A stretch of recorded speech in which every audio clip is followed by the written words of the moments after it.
মৰাণ আৰক্ষীৰ জালত চুৰি বাইকসহ চোৰ। ধৃত চোৰটো হৈছে বঙাইগাঁও নাৰাভিটাৰ 19 বছৰীয়া নুৰ হুছেইন।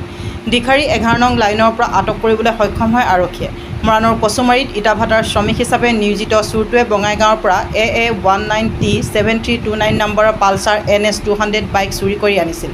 চুৰি সন্দৰ্ভত বাইকখনৰ গৰাকী ইনামুল হুছেইনে বঙাইগাঁও আৰক্ষী থানাত এজাহাৰ দাখিল কৰে। ইফালে চুৰি বাইকসহ চোৰটোৱে কাছমাৰী বিশাল বাউৰীৰ ঘৰত আশ্ৰয় লৈ থকাৰ খবৰ পোৱাৰ পিছতেই মৰাণ আৰক্ষী থানাৰ ভাৰপ্ৰাপ্ত বিষয়া নীলম সঞ্জীৱ নাথৰ নেতৃত্বত আৰক্ষীৰ দলটিয়ে অভিযান চলাই বাইক চোৰটোক আটক কৰিবলৈ সক্ষম হয়। ক'ত ঘৰ? বঙাইগাঁও কি কাম কৰা? এনে ইটা ভাটাত কাম কৰোঁ।